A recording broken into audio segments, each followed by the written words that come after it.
we're here with Sophie from the amazing store Souq, that is in Seminyak, and now she has also, Souq is homewares and clothing, and also a cafe in Seminyak, and also you have now a cafe in Uluwatu.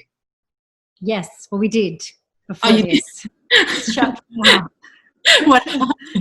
Well, it's like, I mean, you know, Bali has just emptied, hasn't it? So that little area of Bingan Beach in Uluwatu was a pretty quiet sort of area anyway, but there is literally no one up there now. So we've just closed it for now, and we'll see what happens when things recover for Bali and people start coming back, which I keep reading is going to be way sooner than I thought, but I'm not sure what to believe.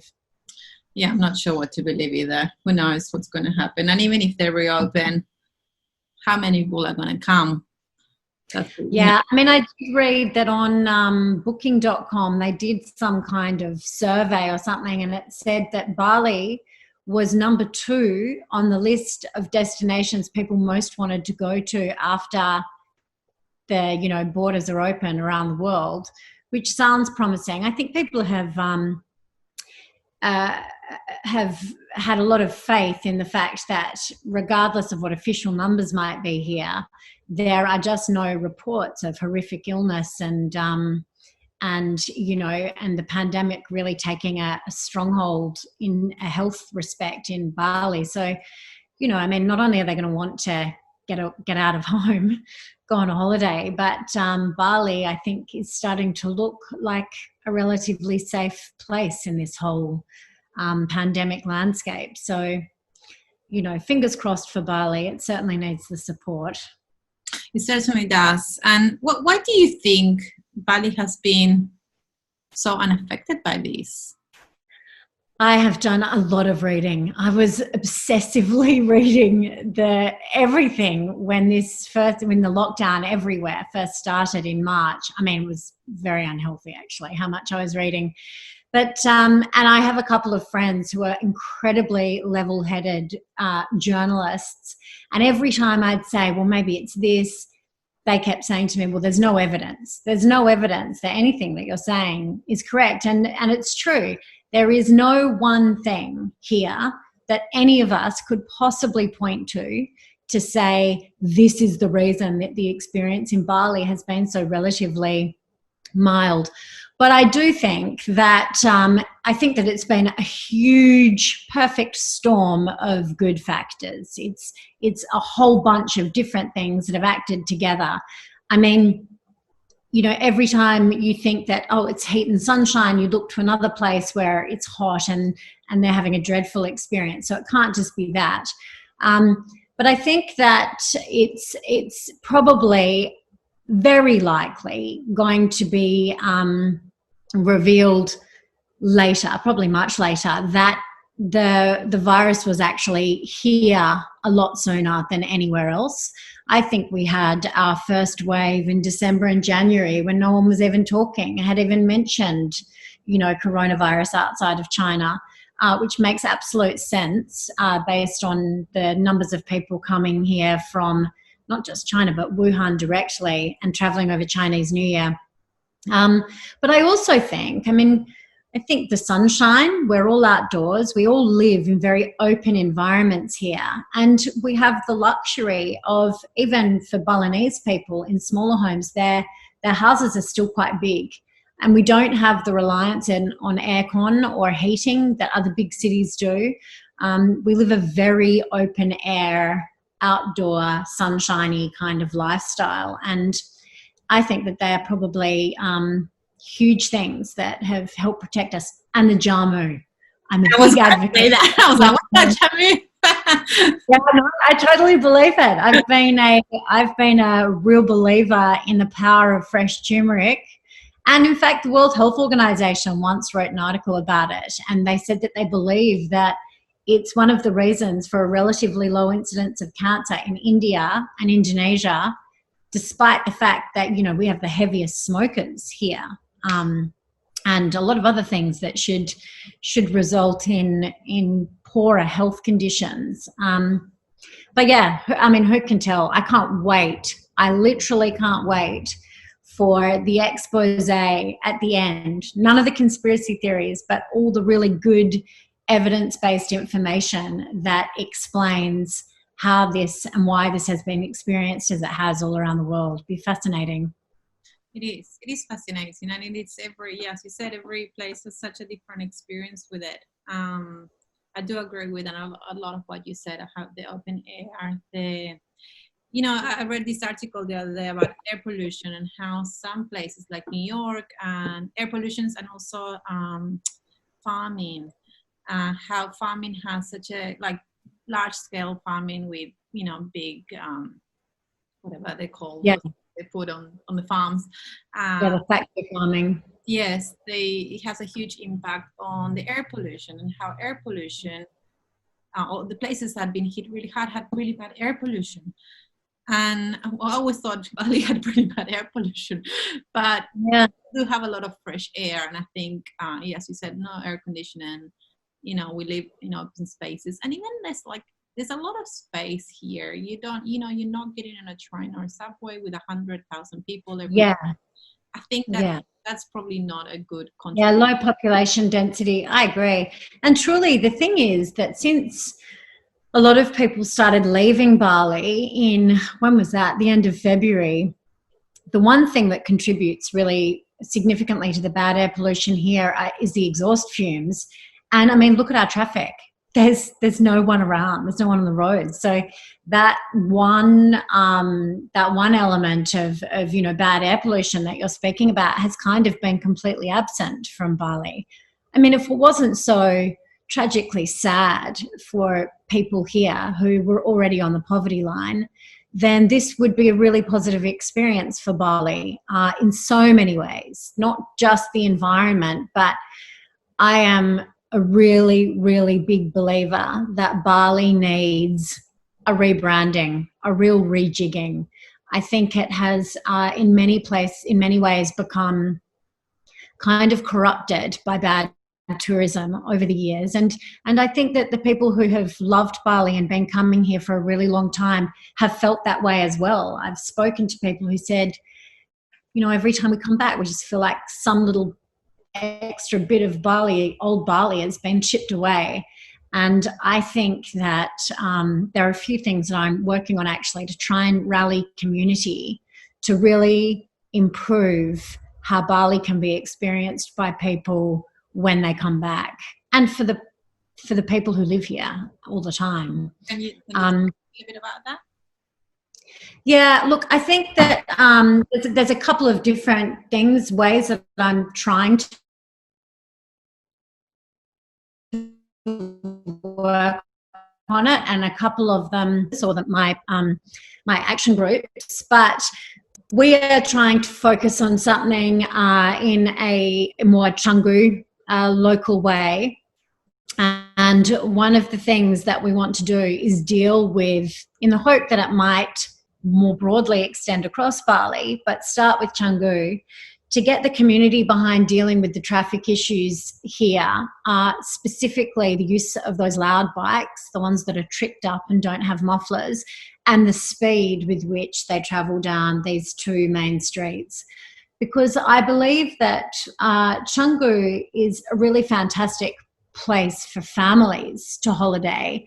And I don't think that families have felt particularly comfortable and safe being here, because they come to Bali for peace. And it's loud now because there's so many young people on these heavy bikes, and I think I think that that's something that we can really easily deal with.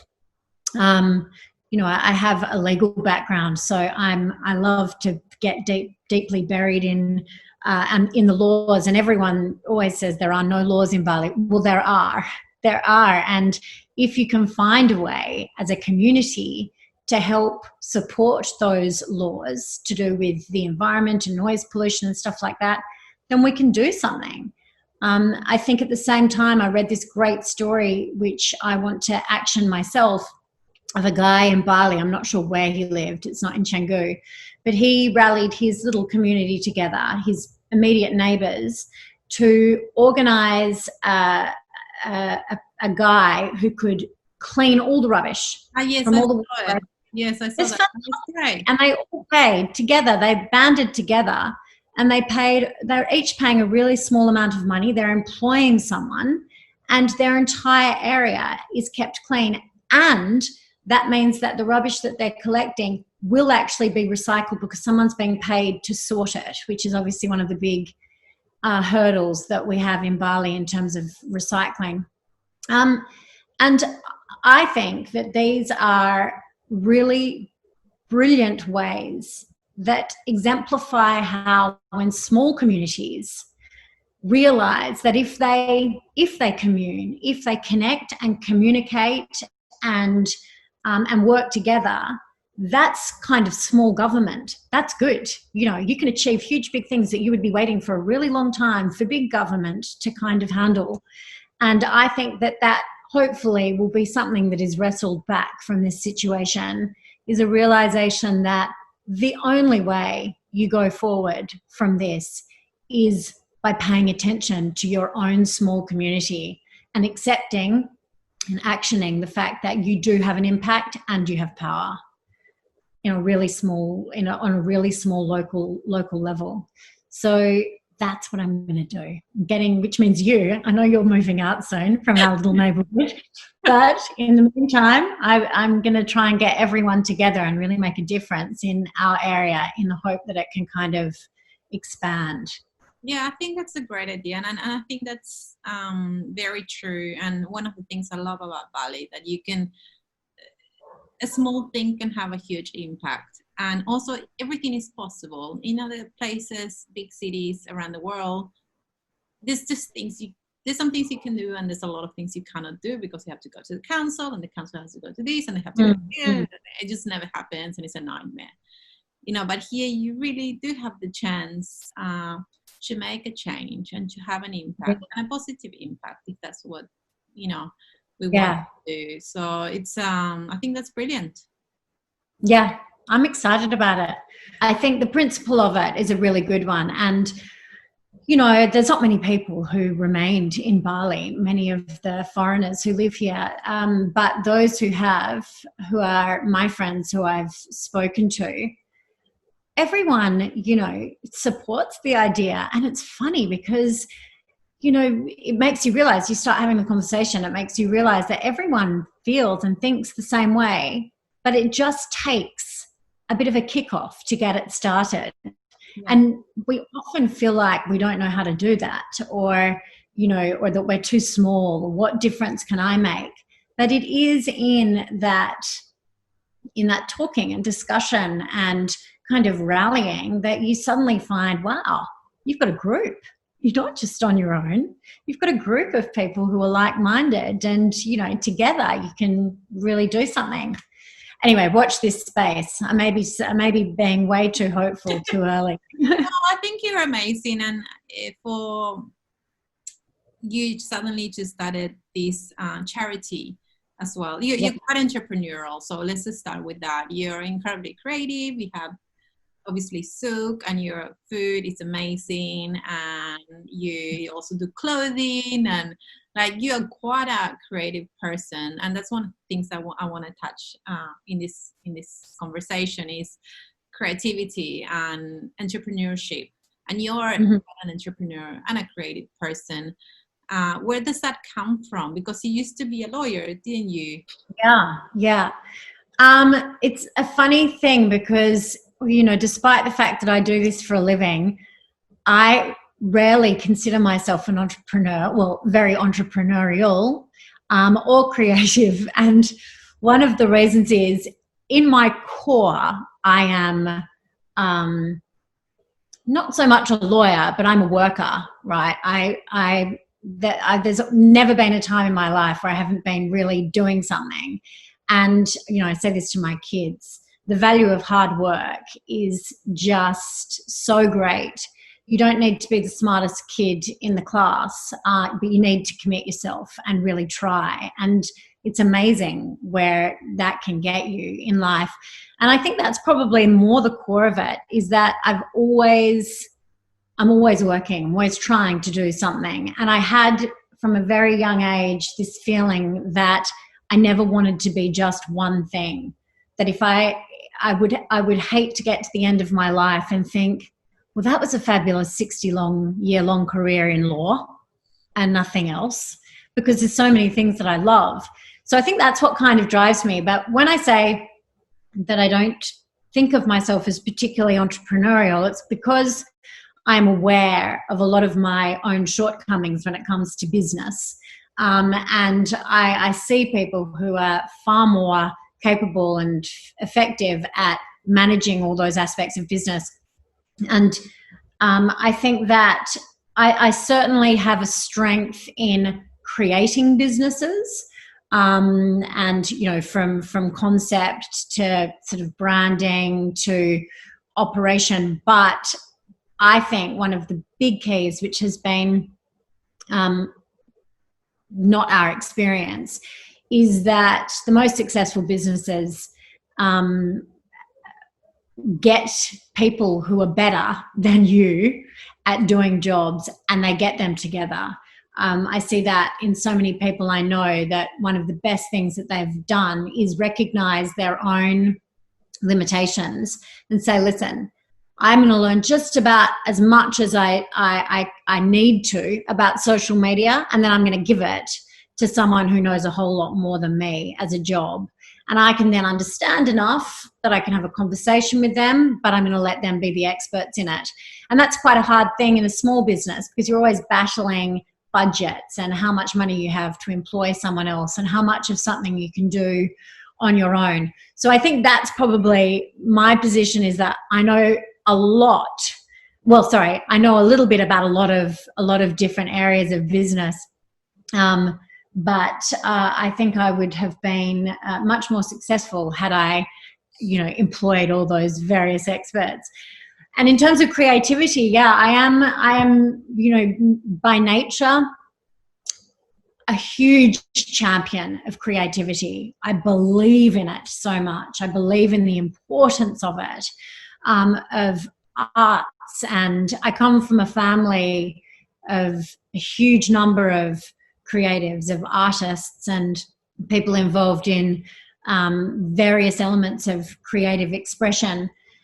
But then I look at someone like Peter and I realize that he's kind of a true creative. And I think there's creativity is really a spectrum. I am somewhat creative, and then I work with him on a project on the creation of a piece of furniture, and I realize, my God, the creative mind, the truly creative mind, is its own extraordinary beast. I mean, people who, you know, can create a work of art on a blank canvas of incredible depth and texture, that blows my mind. And even when I watch Peter work, you know, I'll kind of come up with an idea for, I've got this great idea for a sofa that would kind of look like this and be made from that. And then he'll kind of say to me, that can't be done. That thing that you've described cannot actually be made. It wouldn't stand up properly. There's no structural support, or that material just wouldn't work for that kind of design. I'm like, and what he understands is not just to design something, but it's to actually create it, to bring it into existence. And I think that that's a very particular kind of talent, and much rarer than it seems. I mean, you know, there's a million people in the world doing creative things, but I think far fewer people who are truly creative in terms of being able to make what they visualize. Yeah, I guess it's not an easy skill, and obviously Peter he's an industrial designer, isn't he? He's done it. He studied fashion design at RMIT. I've got all of this in the front of my mind because I'm just doing our new website for all our furniture and project work, which I'll send to you when it's done. But he studied fashion design, and he then studied architectural design, drawing, and then he became a specialist architectural and interior designer for food and beverage hospitality in Sydney. So he designed restaurants and bars, and then he decided he didn't want to be doing it for everybody else. So he started his own restaurant and bar with a group of 4 guys, a fairly famous, but I wasn't around in those Sydney days, but the Grand Pacific Blue Room, which, you know, had quite a name for itself. So he designed that and then operated it for years. And then that was when I met him, was after he left Sydney, when the Blue Room closed, and we moved to Shanghai and started our cashmere business. And then from there to here to start Souq. What made you first move to Shanghai and then move to Bali afterwards? It was the move from Shanghai. I'm from Perth, and I was living there, and Peter had moved there to work on a project, but he never really kind of intended to stay there as much as he loved the lifestyle of Perth. But honestly, the reason we left is from what I said before. I mean, Peter, as a designer, could go anywhere. He can live anywhere and do anything. I was still working as a lawyer at that time. And it was this drive, as I said before, that I just didn't want to live my life in the same place doing the same thing. But I actually really loved the law. I wasn't jaded or, you know, oh God, I hate it, give me something else to do. I just wanted to try other things. And I knew that that I would just, because I always want to be working, that if I didn't make some big change, that I'd just keep doing it. I'd just keep falling back on the law and go back to being a lawyer. And so we were actually intending, we made this plan to leave Australia, and we were intending to go to Lisbon, to move to Portugal. And then by total chance, we had a conversation with someone one night, this guy who said to us, my God, if I was doing what you guys were doing, just starting again, packing up and going somewhere else, I'd go to Shanghai. And we sort of looked at each other and we're like, right, actually, Peter had already been there because he'd been working on furniture manufacturing over there. And he said it is an amazing city.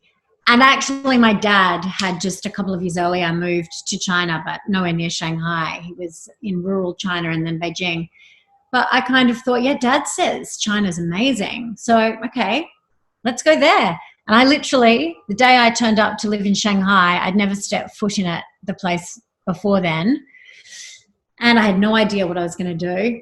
And Peter was still working, sitting in this hotel room working while we were sort of trying to look for an apartment. And I didn't know a soul, and he needed some space to do his work. So every day I just put a pin somewhere on the city map of Shanghai and walk to there. And the next day I'd walk in another direction and another direction, just trying to get to know the place, figuring out what it was about and what we could do or what I could do.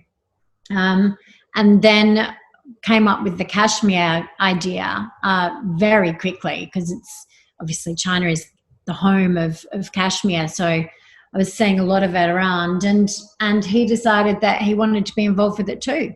So that's how we started the Kid Cashmere brand, which we still have, albeit very, very small. It's beautiful. Yeah, it is. It's a great brand. I have to say, again, not an example of an enormously successful business where I'm laughing all the way to the bank, but certainly successful in the sense that I love that product. I'm so proud of what we created, and I still love every piece we have in that range. I still wear them, and we've got really good long-term loyal customers, and it is a beautiful brand. And I think it gets better and better because it ticks so many boxes of what the world is becoming and needs to become with respect to environment, and most importantly, which is my big mantra for design and creativity of any kind, is endurance. I have this real adamance with what we're doing with Souq as well, which is now becoming more about furniture design and production, and with Kid, the cashmere clothing. design needs to be enduring, both in style and in quality. I think we are so past this moment where we can be so indulgent and, oh yeah, I'll buy that. If I wear it a few times, it's worth it. Or I'll just buy that, cabinet from IKEA because I can throw it out in a year if I don't want it. It can't be about that anymore. It's got to be about putting less pressure on the earth by choosing the things that you want in your home or in your wardrobe really well and selectively, and spending a bit more money on them to make sure that they are good quality and that you value them, and keeping them forever. Yeah. That's what we should be doing. It's got to be a less disposable culture. And I think design and the creative world has such a huge part to play in that metamorphosis. So yeah, I mean, sorry. No, and I think there's a big movement going around. I think even with fashion designers around the world, I even seen Giorgio Armani talking about how he's like, I'm done with this fast fashion. I don't want it to be. I design things that I want to last. And then I think, well, now there's this other thing about seasons, how, if you were talking about Australia in like July, they're giving you swimming costumes. You're like, it's freezing. This craziness about bringing and consuming and like, let's just get it as fast as possible. And then you're like, just stop. Down. Yeah. And I think there's something really beautiful. There's quite a few brands who are doing it, even just in clothing, for example, where they're designing what are far more pared down, but well made, well tailored, beautiful pieces. And I have a couple of friends who are in fashion design, and I look at the way that they dress, and they're always pared down, right? They're exposed to every trend, and have so much access to all the fashion in the world, and yet they are always really quite minimal in the way that they dress and express their own style. And I really admire that. I start to look at that now and think, God, that looks so cool, because it does reflect what I think should be an attitude in terms of consumption moving forward. So someone dressed in, a fantastic jacket that is beautifully made and tailored and is going to last forever, and a great pair of shoes that don't look like they're going to kind of fall apart, or they're fluoro and going to be hated in by next year.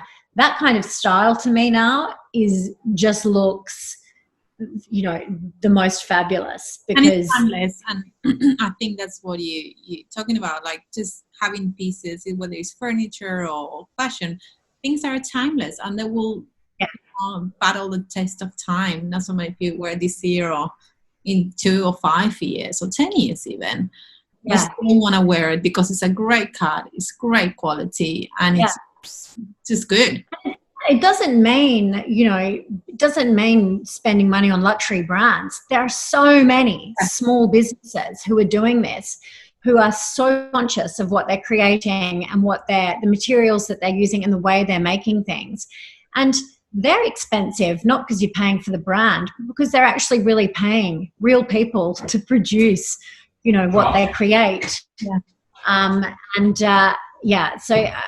a big believer in that, in investing in all the things that you buy, in things that are really enduring in style and quality, and supporting smaller businesses who are really at the coalface, paying these people in the world who need work, which is what we're trying to do. Yes, I agree. And I wanted to ask you a question, because I feel like for me, there was a big shift when I moved to Bali. When I used to live in Sydney, I used to go to Zara or whatever. Every single, that was my outing, go to the shopping mall and I'll just buy this and I'll buy that, And when I came to Bali, I suddenly, when I moved 4.5 years ago, there was hardly anything here. So there wasn't much to go and shop, to be honest. Yeah. It was basically nothing. So, but it actually shifted the way we shopped and really you always see me wearing the same clothes around Chengdu or on. It's because I really have a very limited wardrobe. I don't go out buying like heaps of things ever. Yeah. Maybe once or twice a year I go and I go to your shop or another shop. And Tropics do that we too, don't they? Huh? I mean, you've got the tropics do that too. You're like, first of all, you do not want to be hot and sweating in anything. And secondly, there's no seasons. So you buy that shirt and you're wearing it, that linen shirt just gets worn all year round. And by the end of the year, I'm like, I can't believe, I feel like I only just bought this shirt, but it's in tatters, but it's because I've worn the same shirt like every few days for a year. Yeah. But it has reduced, I think, my way of consuming. Yeah.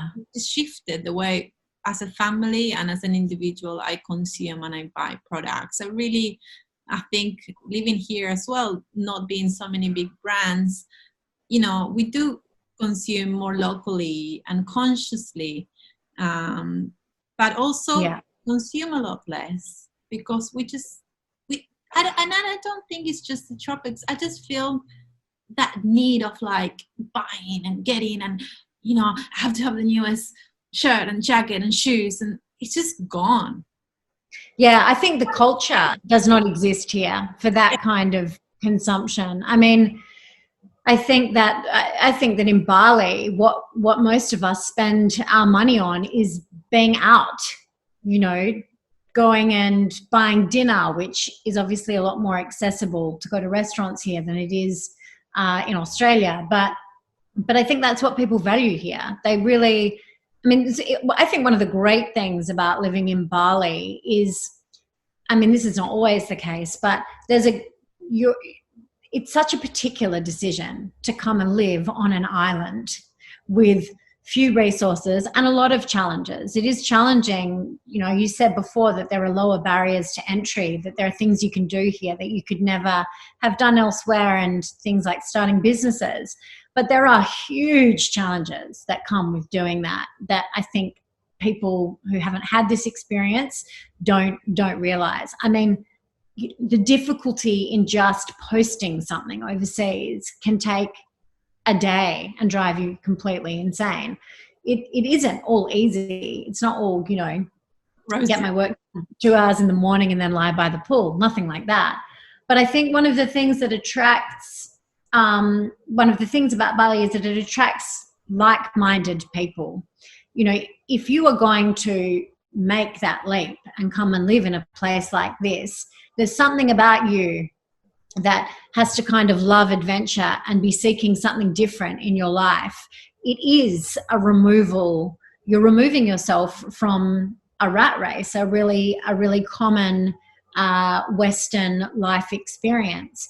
And those things, I think, unite a lot of the people who live here.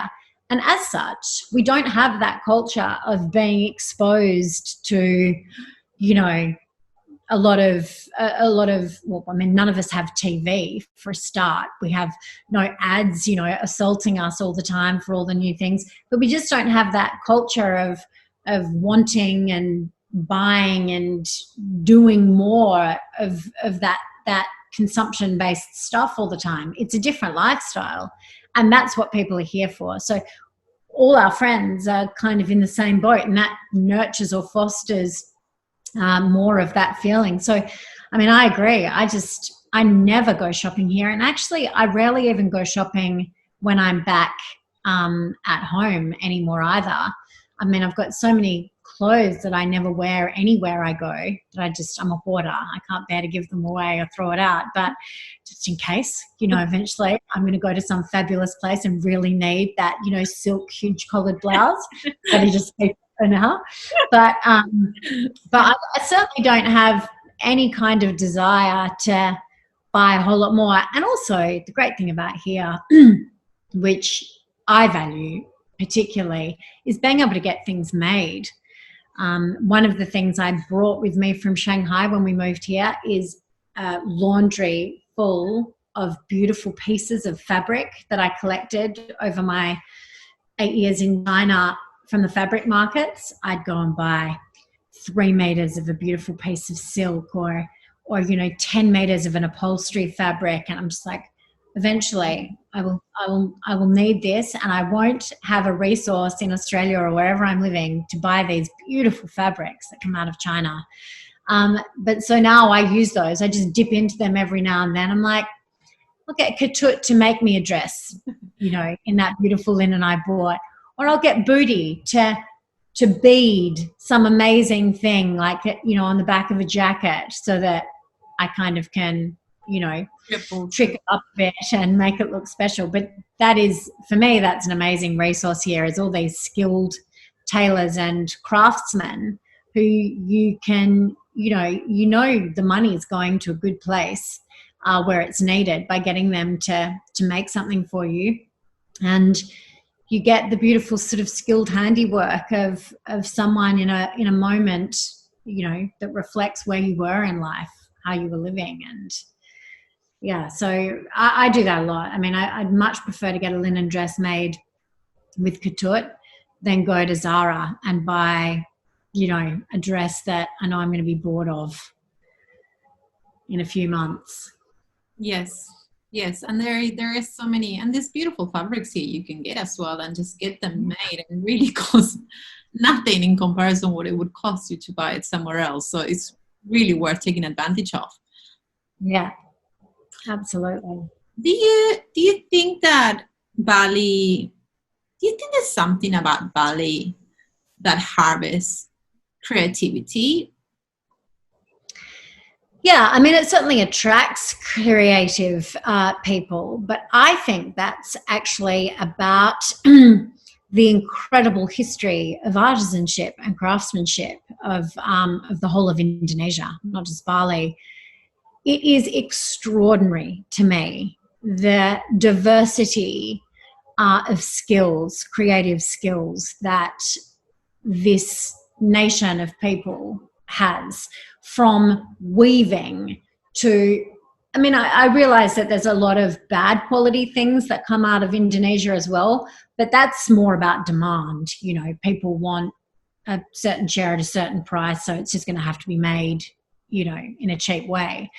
The skills here, though, are extraordinary, from textiles to joinery, carpentry, metalwork, sculpting, weaving. They are, I think the only place that would rival Indonesia in terms of really ancient artisan skills is China. And unfortunately in China, those skills aren't valued anymore. They have been kind of barreled over by big production and volume manufacturing. But that's what's so beautiful about Indonesia and about Bali, is there are people working in these tiny factories where you can still get really small quantities of things made from these skilled hands. So I think it's the craftsmanship of the Indonesian people that has attracted creatives from around the world to live here, because it's hard to be a creative. It's hard to put all the effort and prototyping and expense into designing a chair, right? We'll use a chair as an example. Like, for that chair to be functional and beautiful and unique in design, that's a really long road to get to an end product. You've got to conceive it, you've got to draw it, you've got to work it, prototype it, realize that the first prototype is not workable for some reason, go back again, change the color, change the material, the wood's too soft, I've got to use another one. To get to that end chair is a really arduous process. And so I think it's so hard for creatives, because once you do that, one of two dreadful things can happen. You are then told, okay, yeah, that chair's great, but if you want to place an order with us, then you're going to have to do an entire container load of those chairs. I mean, no creative, that is just starting out, or even most established creatives, have that means of purchase and also marketing and selling, right? That's two ends. To have the money to place that order, but then have the means and the people to help you sell it. Very difficult. Or the other thing that happens is that, yeah, okay, great, I've got this chair, it's perfect, I've done it. Now, I can't afford to place that 40-foot container full of pieces, so I'll just try and do this in a small way. You come to a place like Indonesia, right, where people will make, okay, just 5 of those chairs. Yes, we can do that for you because they have low volume capacity. But then you try and sell those 5 pieces of chair, and in the meantime, someone who's a big guy comes along, takes a few photos. God, that's great, isn't it? Let's make that. And they've got everything right there in front of them. They take photos from every angle, and then they take it to someone bigger. And all of a sudden, that creative who worked so hard on that chair, put so much love, time, and life into it, has just had it ripped away from them. I mean, it happens definitely all the time. And it is heartbreaking, let me tell you. Yes, heartbreaking. I mean, people come into the shop and they will even lift up a table to take photos underneath so that they can see how it's been actually made. And my first reaction is I want to get angry and scream. And then I realize that's obviously a really bad business decision in terms of the customer relationship. But then I'm like, I can't scream at them. I don't know how to tell them that what they're doing is such a breach of ethics, and so then I just get upset and I really get resigned and, start crying or I just go up there. It's so funny, but it happens worldwide, this of people come in and say, even in like those Facebook groups of business, they come and said, hey, can someone do this drawing just like this other person? And you're like, why don't you just ask that person? Why do you have to get a copy of something you love? Just go straight to the artist. But I think, I don't know, I think people have these perceptions that some artists are just, unless it's, obviously someone massive, but I'm just talking normal artists that, that just like us. They don't ask, they get someone to copy and I'm like, just go to the artist, ask them. Yeah. You might be surprised. It might cost you the same that asking someone to copy that. And I think maybe in your case, you should do the same. Said, what do you need? We can make it for you. And it will be cheaper than if you get it. Well, it's really frustrating.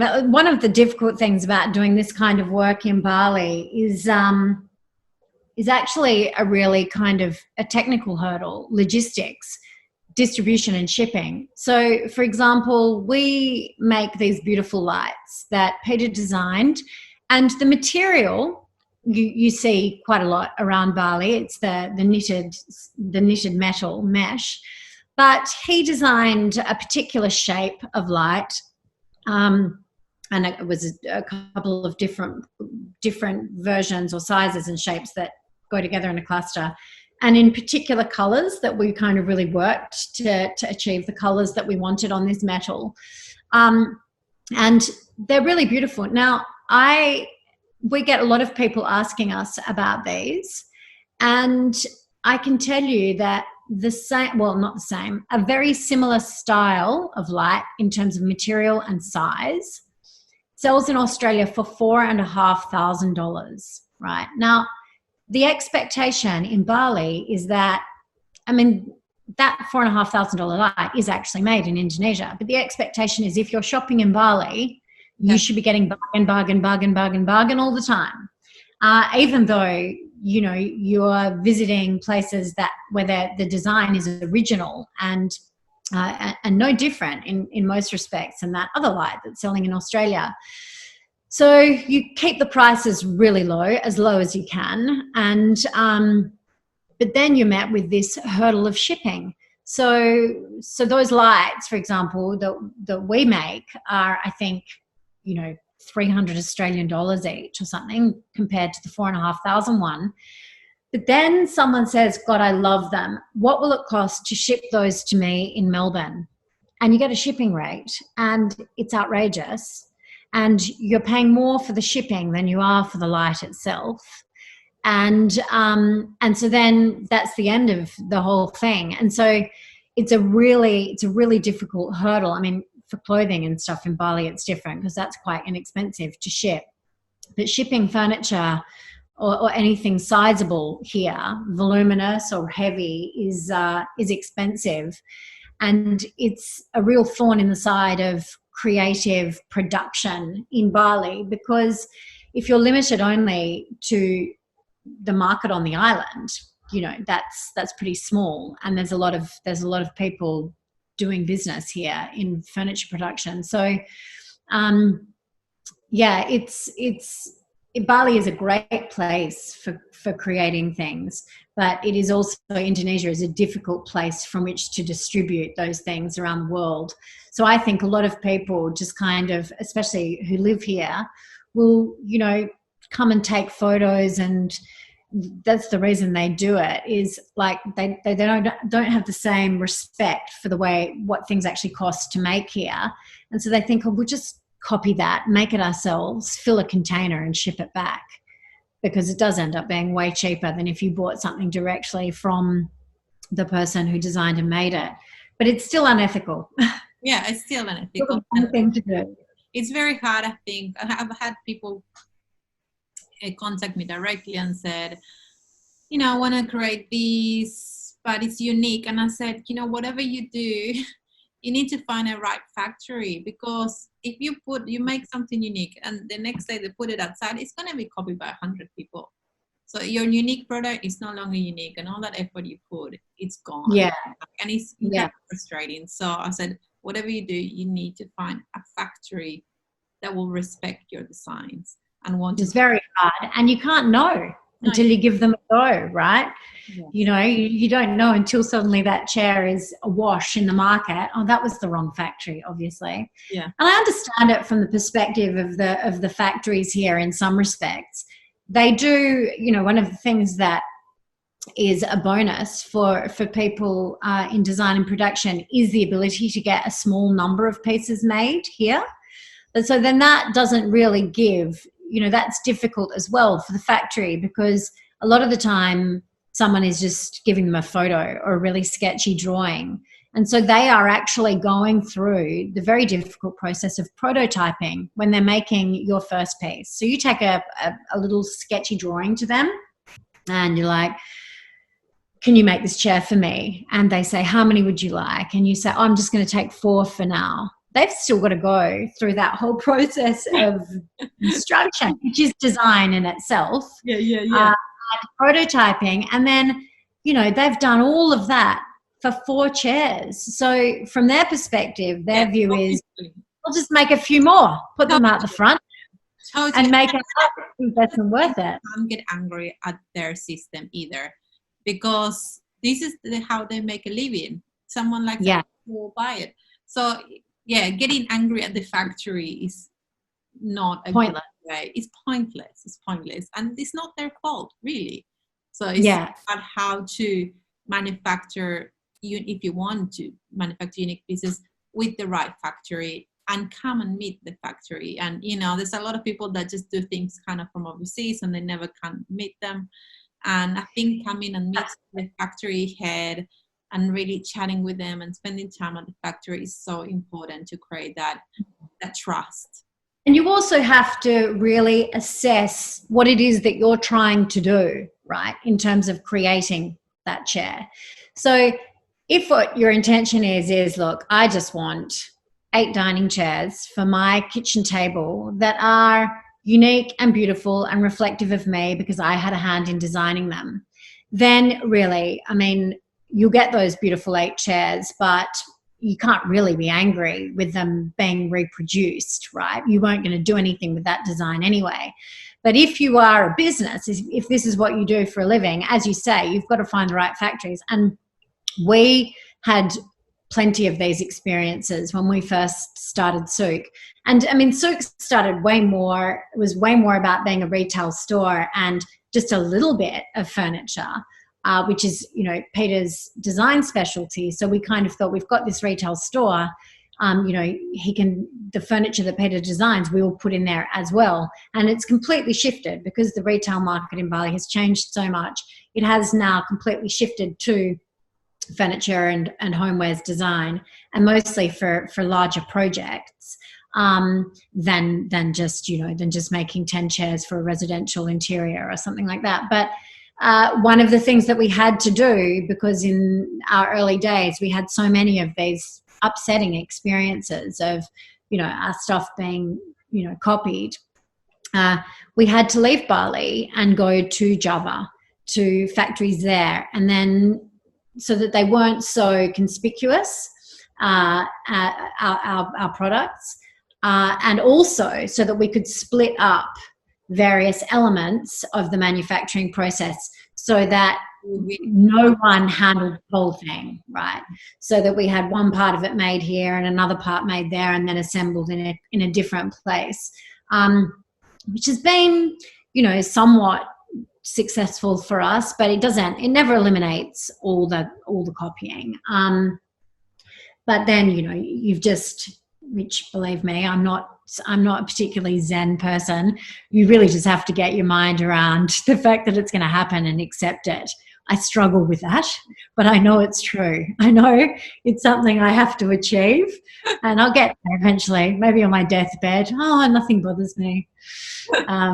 But yeah, it is. It's frustrating, but it's the only way that you can handle these things. And the other thing I think that's become really particular about Indonesia, which may change after coronavirus actually, but is that Indonesia became, in the last few years, unlike before, everyone used to go to trade fairs in China and pick up furniture, but Indonesia became suddenly a very significant place of manufacture and sourcing for a lot of big homewares and furniture brands around the world.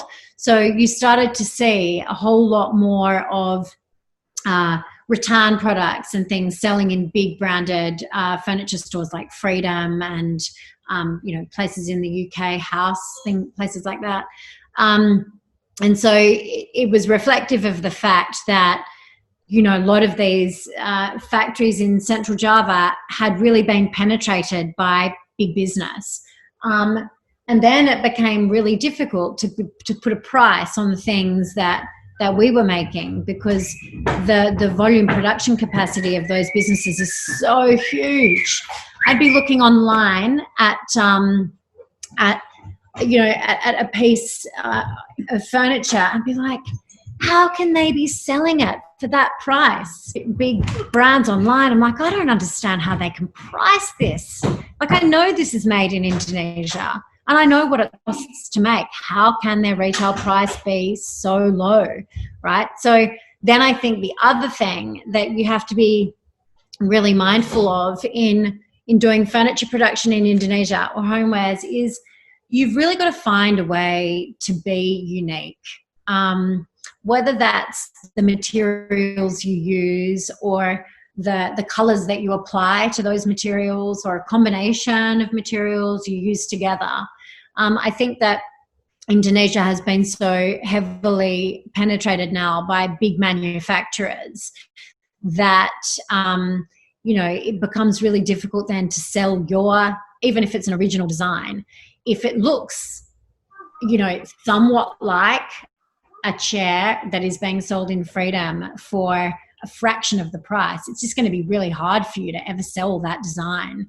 So it's a much bigger challenge, and this has been something that we have faced, to try and, in order to have any business at all, you've got to be using something, there's got to be something distinct about what you create that isn't so accessible by those big brands. But the reason I say I think that may change after coronavirus, this is something Peter said to me actually, and who knows if it will play out this way, but it might be that after all of this, horrible experience, that people are less inclined to travel for their businesses, and feel less certain about, for example, going into rural China or jungle Indonesia to get their things made. And that may present an opportunity for smaller business people like us and like many of the people that in Bali to be able to kind of create and run production for some of those businesses. And I hope that's the case, because you know, there's a lot of really good people here with great integrity who are wonderful designers and very good at production management, which is super hard. And it's been tough for them to try and get their little share of the market when you know, so many big players are in here doing their thing as well in their manufacturing. So I hope that one positive aspect of coronavirus as it relates to design and production in Indonesia is that a share of business might kind of be handed back to those small business people, and some opportunities might be created, but we'll see. I think also that would be great. I think about it is that it will revalue what should be of value here, you know. And I think those big brands have really taken down by selling, you know, a chair at Kmart for like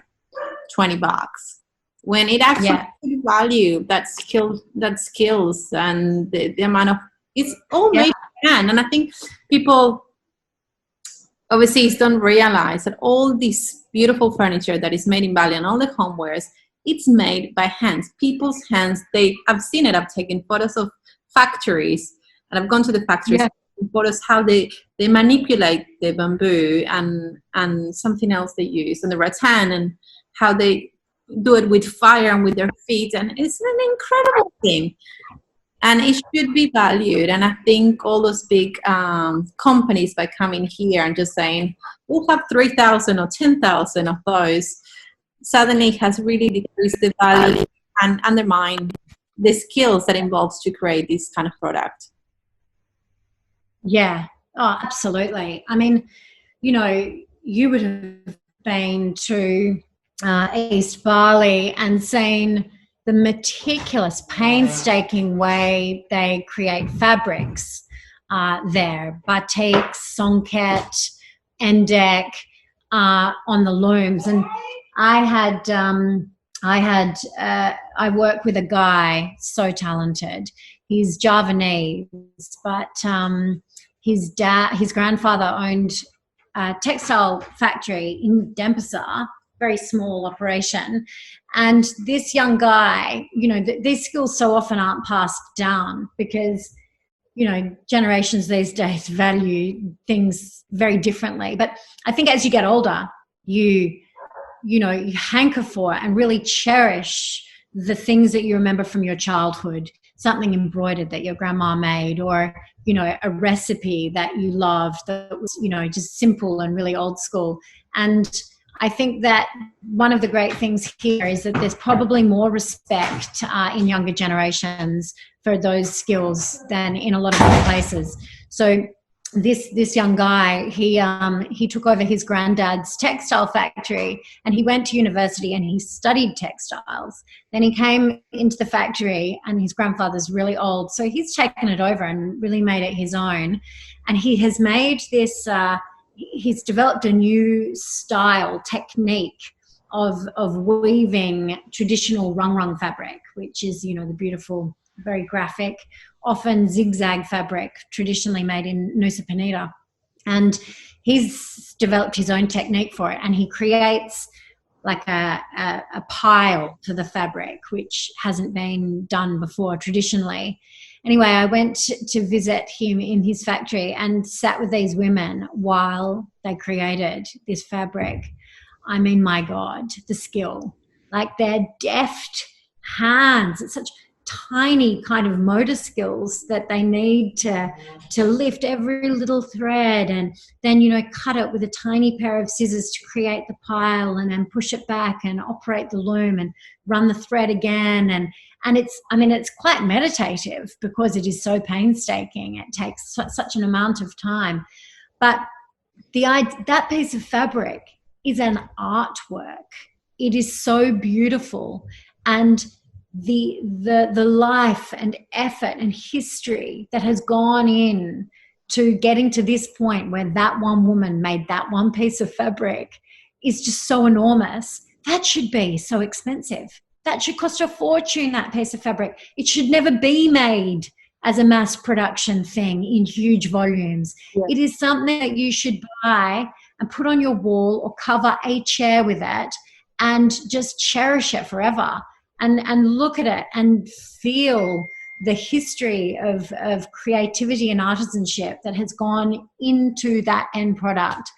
I mean, there are people who realize this. When I worked with Alex Saboto Bentley once on a house here, he saw that fabric and he was like, this is just incredible. So we upholstered 2 chairs with these, you know, I think probably 12 meters of fabric that this guy created in his factory. And I still look at the photos of those chairs and I just find them extraordinary. They'll never, ever, ever be boring to look at or, you know, feel like they've gone out of fashion, because there's humanity woven into that whole end piece. There really is. It becomes just amazing. I hope.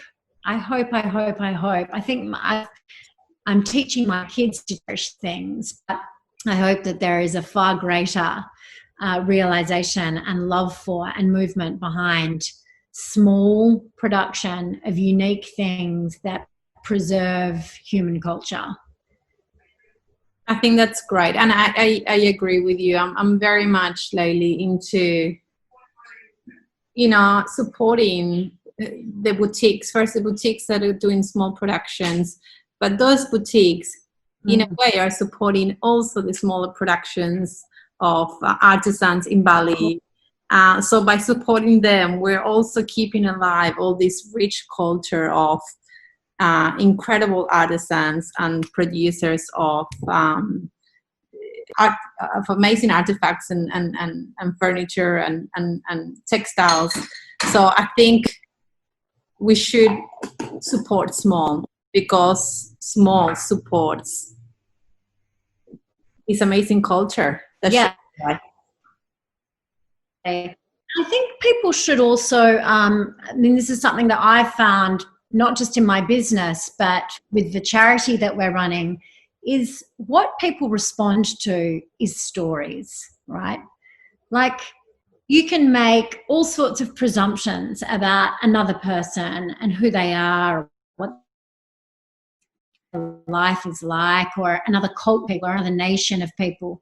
But it's not until you start hearing their stories that you really find that you can make the most surprising connections and develop the most extraordinary value in something that you otherwise didn't really think about, or a person who you didn't think anything of.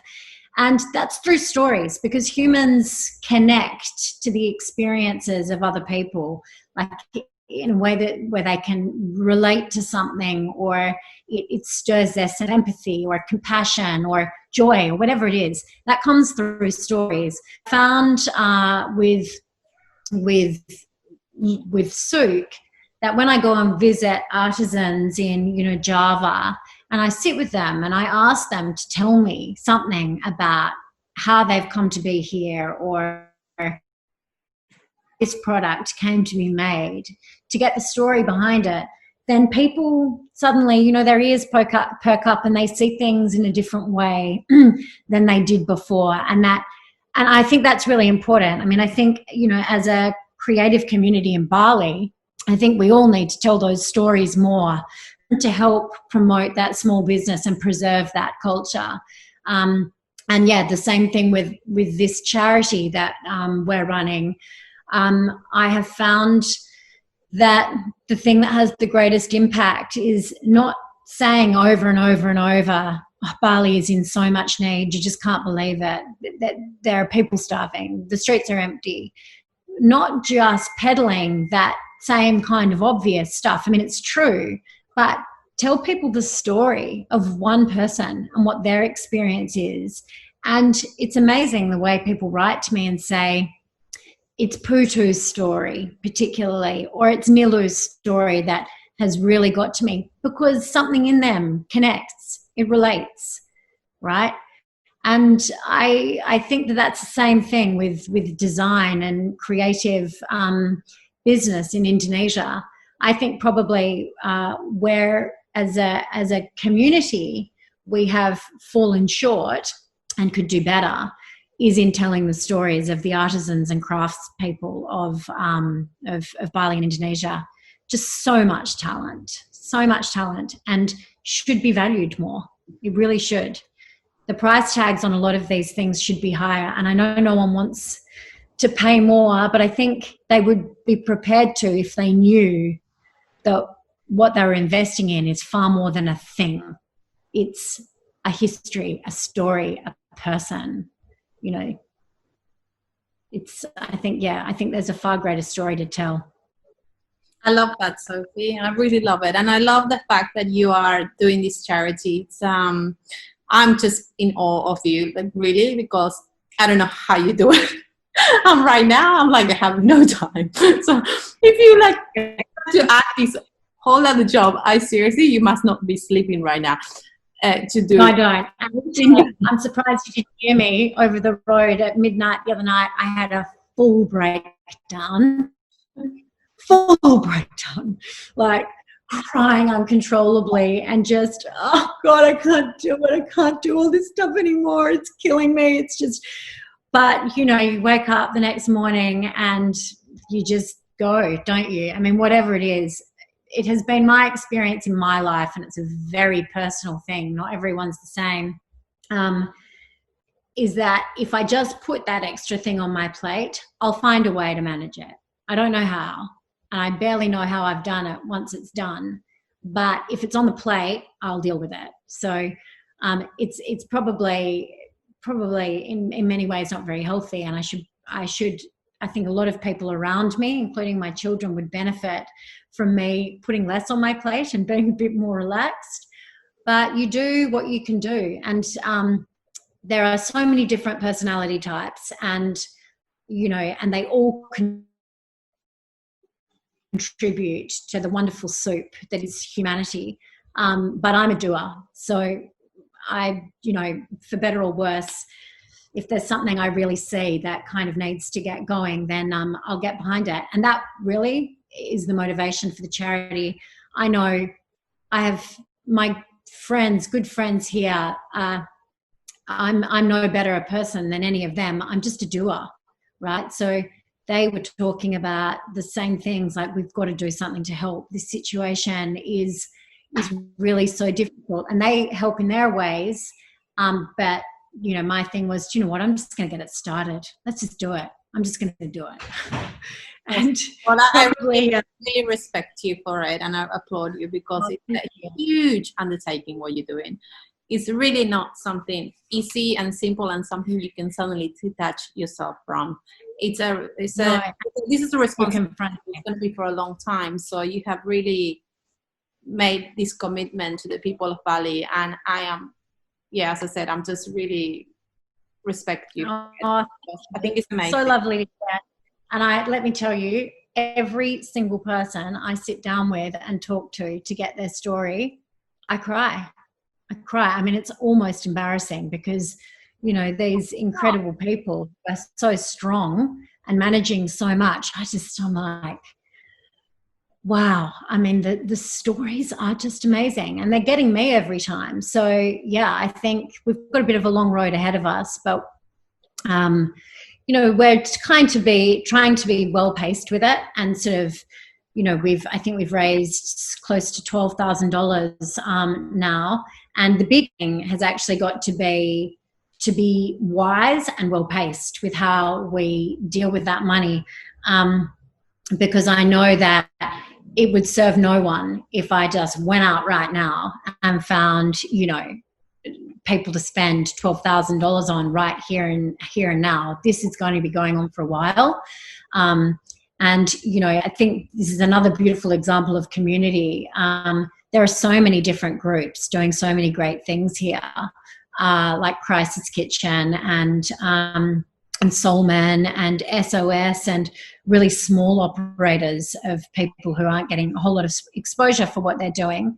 But everyone's working together, and it's beautiful. It makes me cry. I just see all these foreigners who have given up everything they're doing to help other people. And I'm like, there's hope. you know, when communities can rally like that, it just, I find there's nothing kind of more inspiring. But yeah, I mean, it's, you know, it's at the expense of other things. The rest of my life isn't running perfectly, I can assure you. Well, thank you so much, Sophie, for meeting with me today. That was a really beautiful talk we had, and I'm glad we were able to touch on so many different subjects. Yeah, me too. You're a very multidimensional person that do a lot of. And a big book. I told you I love an interview. I love the opportunity to talk to someone about something. I would continue forever, but my kids are starting to like get on me. Yeah, it's like that. In fact, even my dog has just managed to open the door herself to get in here. Thank you so much, and yeah, really thank you for your time, and thank you as a community person in Bali. Thank you for everything you're doing to help these people. It's really incredible. Such a pleasure.